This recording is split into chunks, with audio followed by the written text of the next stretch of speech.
Well, my friends, Jerry Rosa here in the Rosa String Works Man Cave. It's been a tough morning. I'm going to tell you right now, it's been a tough morning. And in fact, it's been so tough that if this vlog goes well, it's going to be a miracle. Everything that could possibly go wrong this morning on anything I was doing or touching pretty much did go wrong. Yeah. But I persevered and kept going till I won. And that's probably the way it'll be on this vlog too. I'll just have to keep going till I win. Anyway, I do have a few short videos to get to this morning, and this first one is just because. Well, my friends, the martins are still here to my surprise. I kind of thought they were going to take off based on the way things were going, but there are dozens of them. So I think they're doing well. Pretty sure there's just dozens of them. Pretty sure the babies have hatched and they're all flying now. That's what I think. Pretty amazing how many there are. Crazy. They're pretty friendly.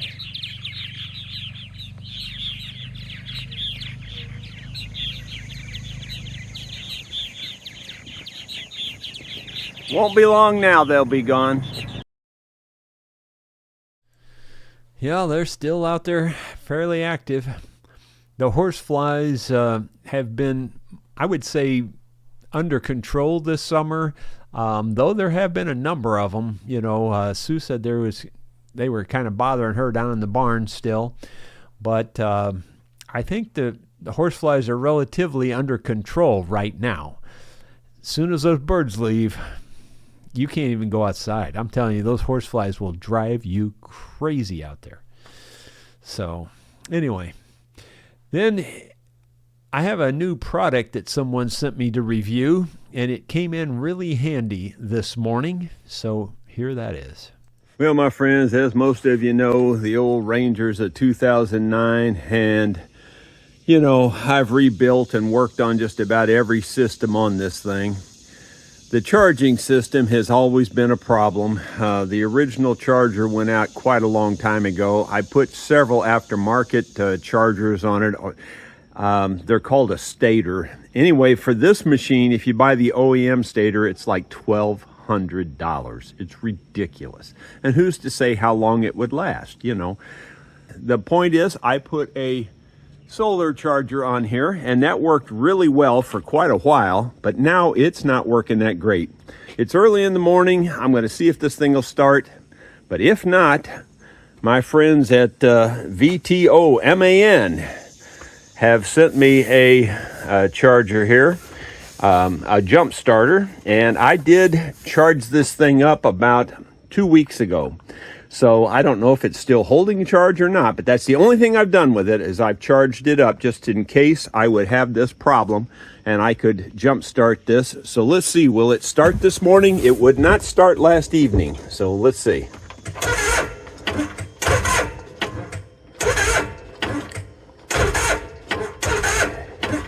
Nope, it's not going to start. So let's take this thing out of the box and see how well it's going to work. And again, no, not pulling anything. I promise you, the only thing I've done with this is I pulled it out and charged it up so it would be ready in the event I needed it. This comes with a USB cord, comes with an air nozzle for air compressor, because it does have a built-in air compressor also. I don't know if I can get it out of the box here with one hand. I didn't think about that. There we go. This thing is really heavy. I've had several of these little chargers like this, or jump starters, jump packs, and they've all been very lightweight, minimal stuff. This thing is heavy. I'm seriously telling you, it's way different feeling. Let's see. I think this is where the charging cord goes in. And I can never get a hold of it. Yep, that's where it is, I think, right there. So let's see if we can find the charging cord in here. It should be in here, I would think.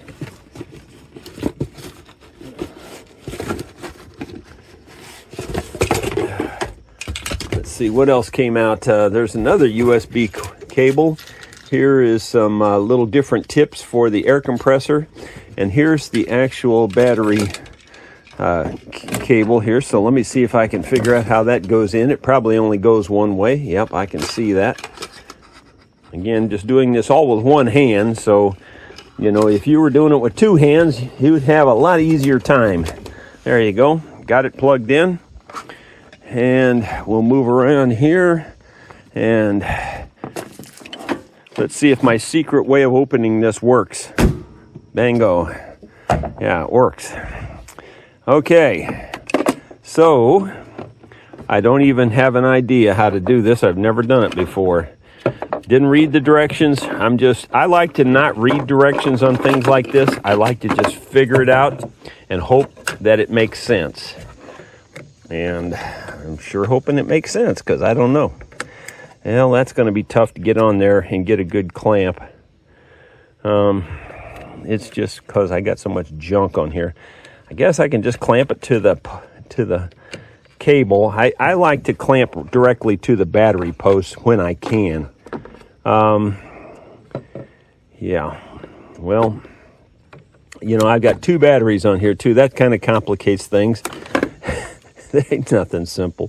Whenever I do it, you can bet it's going to be the most complicated thing there is. It just never fails. Let's see here. I'll just clamp it on like that and let's see if that works. Now, let's see. That was the air compressor. I didn't know that. Okay, here's, like I told you, I don't know nothing about this. Let's see. Okay, we got different cars, bicycles. Oh, that's for the air compressor again, I think.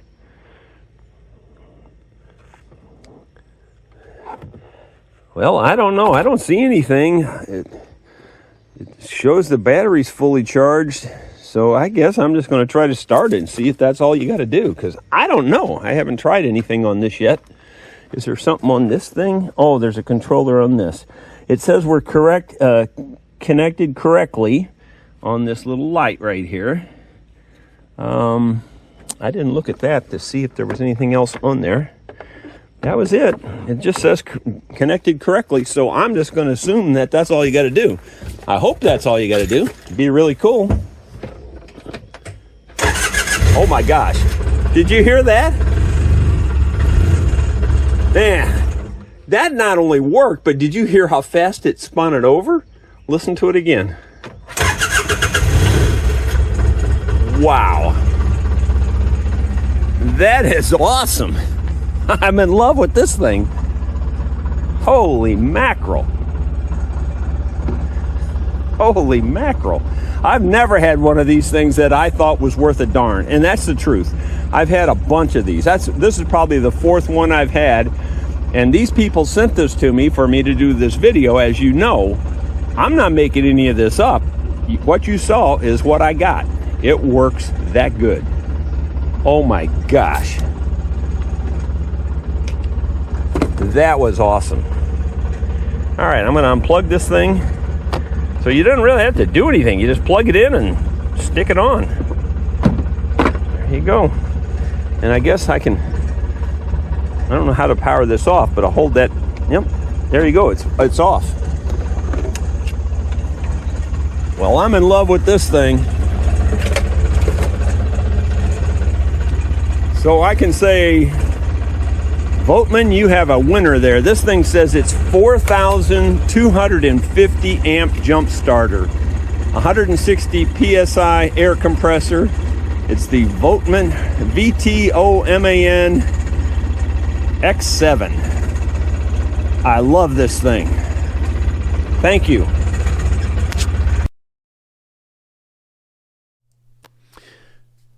It really did work that well. I was amazed. I've had a bunch of these. In fact, I got one in my car, and it's always dead. Like if you charge it a week ahead of time and you go to use it, it doesn't work. and it's basically brand new. It's only been used like once or twice, and it's a piece of junk. This thing is killer. I absolutely love this thing. It's heavy. This thing probably weighs 2 pounds. It's you can just tell there's more to it right away. Look at the amps, 4250 and 160 psi for air pressure. You know it's not joking around when you have that kind of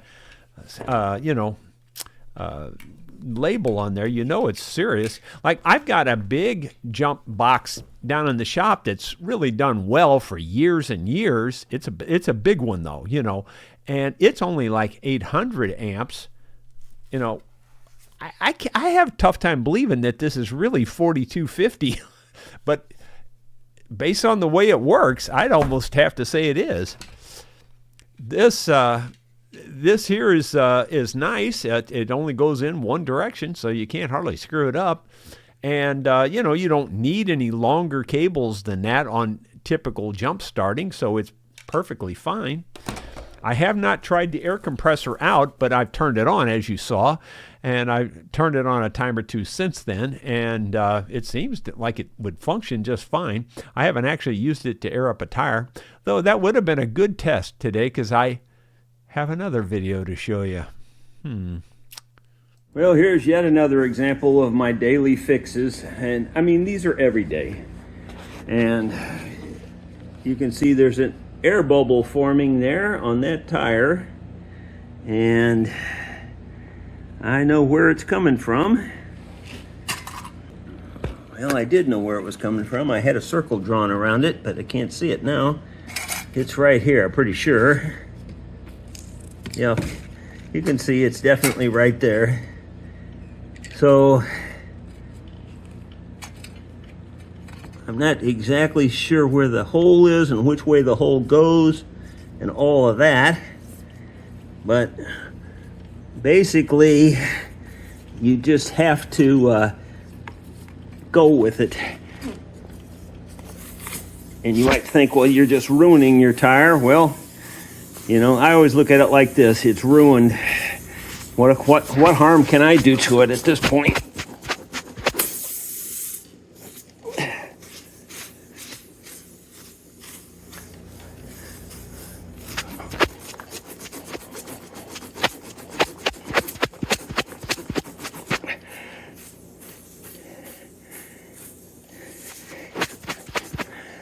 What you have to do there is you work an even round hole, and then you tear off one of these plugs, and the word tear off is pretty much what I mean. You're supposed to be able to peel them out of there, but they are tight to get out. And then you take this. This is a brand new one. I've never used this one before. The old set got broke.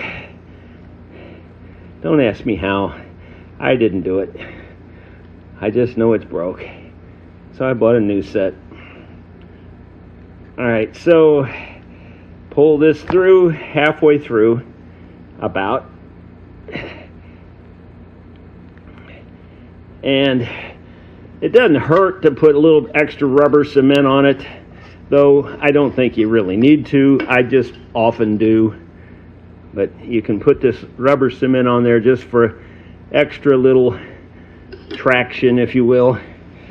And then basically all at once you pull this out and you stick this in.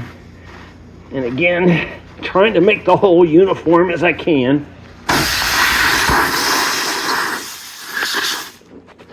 And I dropped the phone because I was pushing that and ended up letting it go. I pushed it in a little deep, actually, but it's fine. Both the ends are still sticking out, and that's what you want.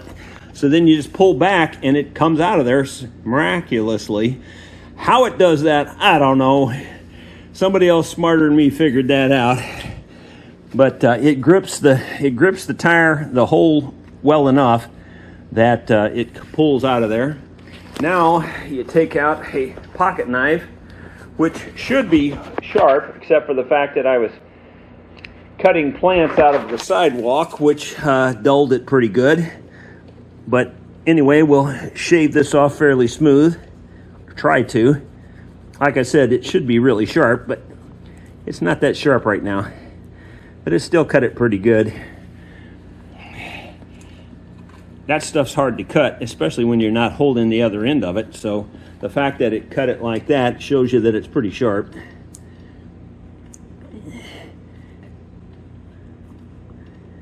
Just try and trim off the extra. With any luck, there won't be any air bubbles on that now.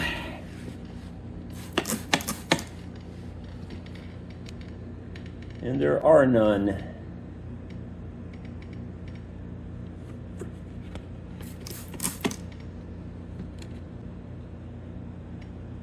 I don't think that'll be a problem. A lot of people don't trust those kinds of patches.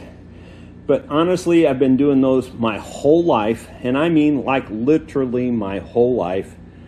And I don't recall ever creating a problem from doing one of those. Not ever. And I've done it, I mean, honestly, I bet I've done at least 1,000 of them in my lifetime. Probably at least 1,000 of them. And I'm not exaggerating. In every kind of tire you can imagine. From little small ATV tires and little trailer tires, tiny, small things, all the way up to great big truck tires. As long as they don't have a tube in them. You cannot do this with a tube tire, of course. But that looks pretty good. I think it's going to be just fine.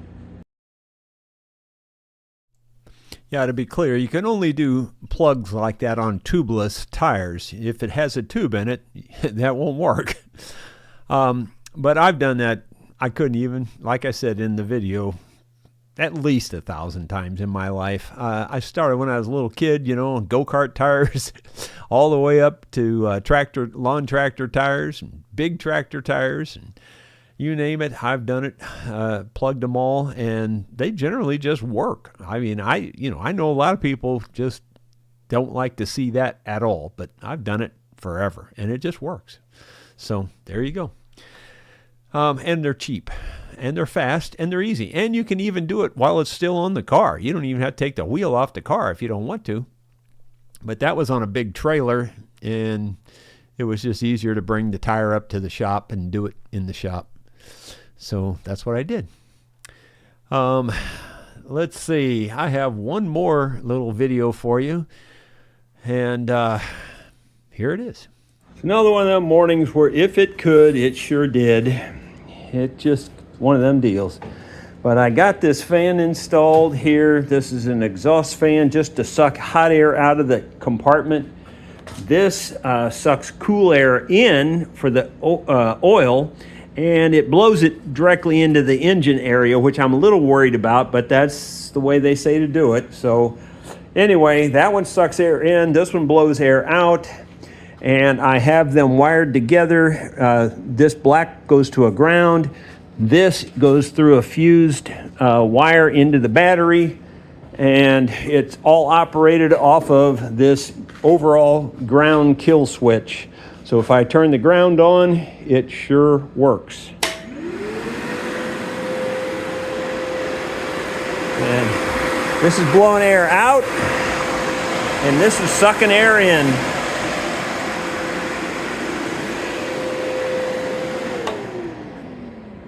One of the reasons I wanted them hooked up that way is because you'll hear that noise when you turn this on. This often gets left on by accident, and when you leave this on by accident, it runs the hour meter up and it runs the battery down. And if there's any lights left on or anything, it'll run them down. That switch is separate from the key switch. Now, granted, the key switch won't work unless this is on. Watch. See, it doesn't do anything. You turn this on, you can tell it's going to start. But you turn this off, that has no effect on this. So all the rest of the stuff stays on unless you turn that off. So I hate that double switch thing, I hate it. But because I've got those fans wired to that now, therefore I think it's going to work. And at least it'll make more sense, because then you'll hear that and you'll think, oh, I got to turn that off. At least you won't just leave it on by accident. I don't know. It's a pain in the neck. Whoever thought of wiring it that way, I have no idea, but it's stupid. with a capital S. It's stupid. But that's the way all those little mini excavators and skid steers, all of them are wired that way. They all have double switches. They must just like to wear batteries out in Japan or China or wherever those things come from. China, I think. Anyway, but I did get that working. Now that's the good news. So essentially, I've got the air cooler, the oil cooler and the oil filter are completely finished, and I've got those two fans completely finished. I only need to install the cushion valve now if I'm going to do that, and I'm debating on it. The cushion valve was the most expensive thing. It cost like $100, and I already bought it, but it's also going to be a kind of a pain in the neck to deal with, especially because of the kind of cables it takes or the kind of hose connections it takes. And I'm just dreading that one. But even whether I do that one or I don't do that one, there's still yet one more problem. And the other problem is that there's a hydraulic oil leak. It's got nothing to do with the things that I fixed. That leak, I didn't even know it was leaking. I should have known it because it was using some oil. And I didn't know where it was leaking, let's say it that way. And then when I took it all apart, I could see that there was a puddle of oil there on that platform, on that metal. And so yesterday afternoon, I pressure washed the whole thing and dried it off and everything so that I could see where the oil was coming from. Well, it's coming from a place you can't see. That's the problem. Unless I take off yet one more side panel. And if I take off that side panel, then everything's going to fall apart. So I have to wait. That's why I went ahead and got the fan done today and got that other stuff. So I can put another panel on now and brace the machine back up with a different panel. Then take the opposite side panel off so I can find the daggum hydraulic leak. It's like I can't win for losing. It's just amazing. It's just literally amazing. You'd think with all the things I've got ripped off of that thing that I would have surely been able to see where the hydraulic oil was leaking. Well, it's leaking back up underneath something and to the side, and it's right where that one panel is, and that panel's got to come off so that I can find the darn leak.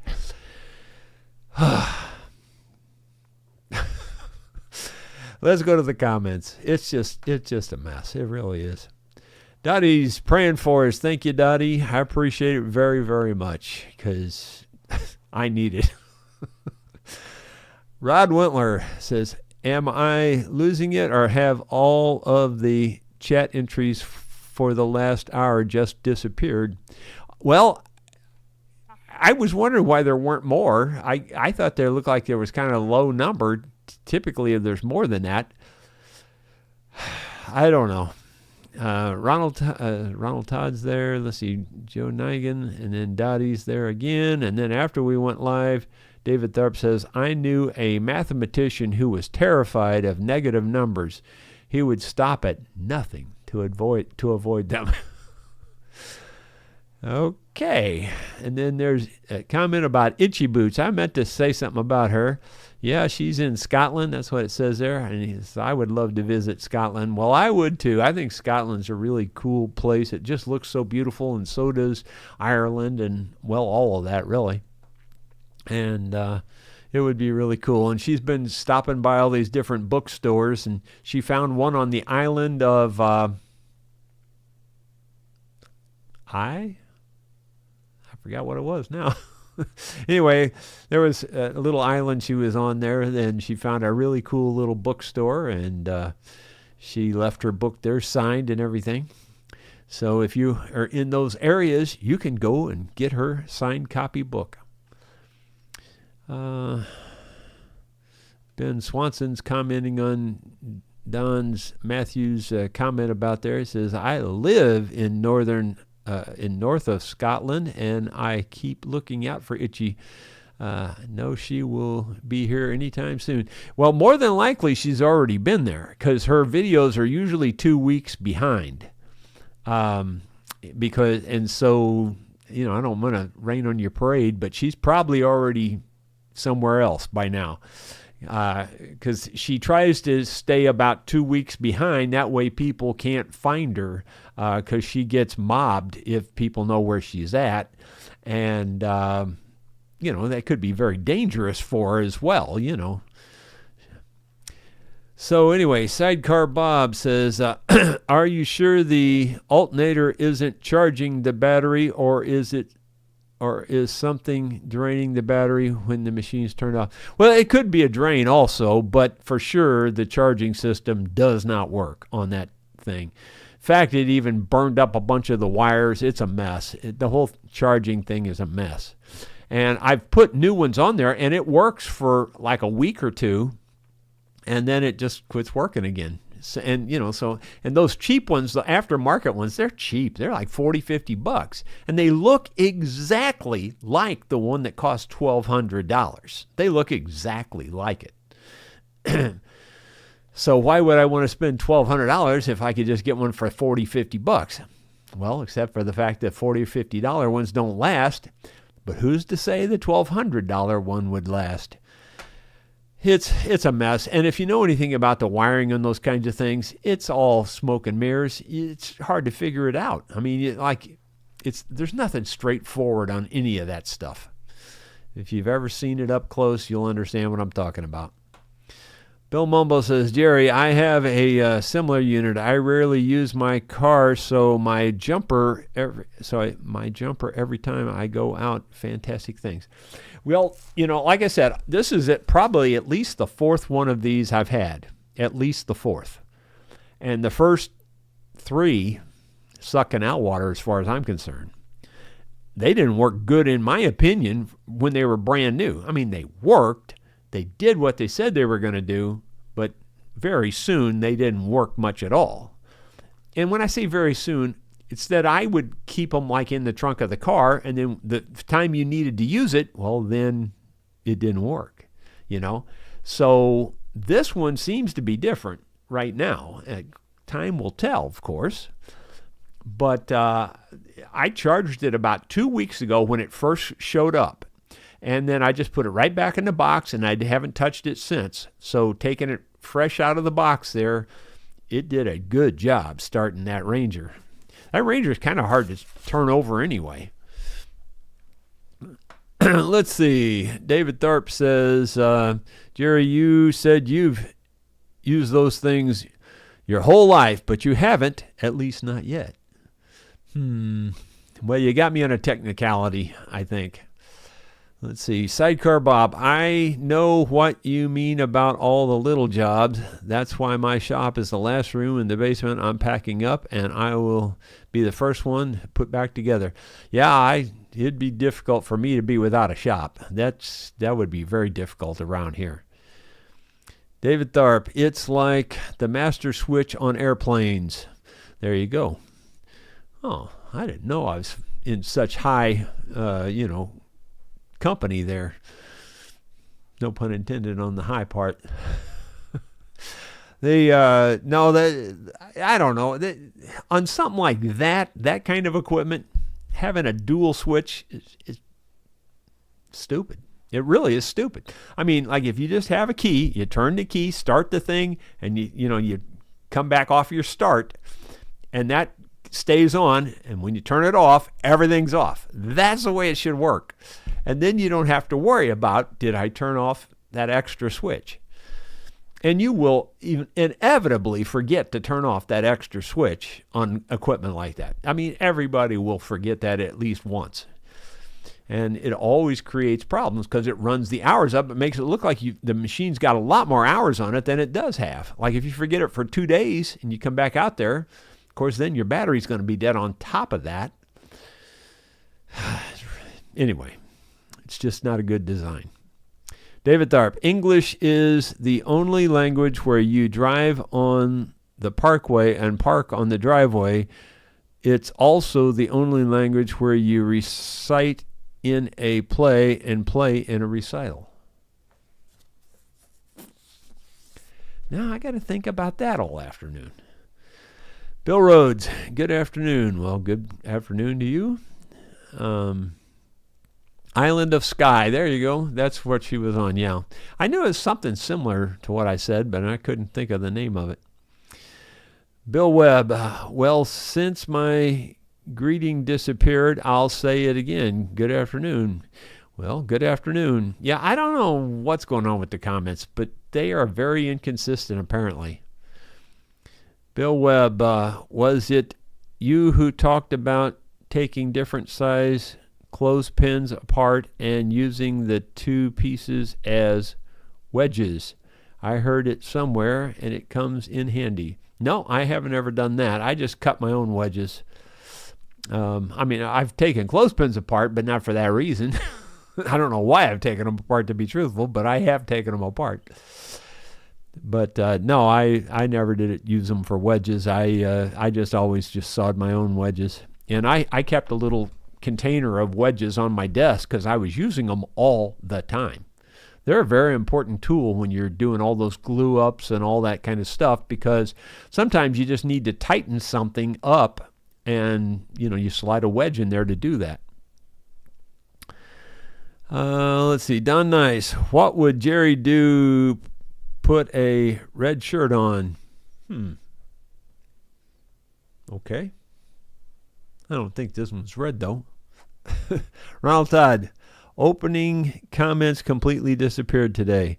Well, I thought it looked awful sparse when it showed up. Like when I started the video, there was very few comments, which there usually is a lot of them, So I don't know. I don't have anything to do with that as far as I can tell. If I do, I don't know I do. Sidecar Bob, I can see a battery cut off to prevent tampering, but it should shut off everything. Well, yeah, and that one actually does shut off everything, but that's my point, is I'd rather have the key switch shut off everything, because then, you just have one switch. That's way better, because, you can't forget to turn the key switch off because your motor's still running. It just... So that's kind of my theory behind wiring those two fans directly to that ground cutoff switch. If you wire them to that, well, then you have to turn that off. Otherwise, you can hear that running, and you go, well, like the other stuff doesn't make any noise. And it's, like a light doesn't make any noise, and that little hour meter doesn't make any noise, yet they're still on, and they're draining your battery. So this at least makes noise. It'd be a lot less likely to leave the switch on accidentally now. At least that's my opinion. I'm sticking to it because I don't have any other opinion. Guess that's it. Well, thank you guys for being here. I guess I'm going to go back down there and try to put on a panel so I can take off a different panel so that I can find a hydraulic oil leak. And I'll tell you all about that tomorrow. Thanks for being here. We'll see you then.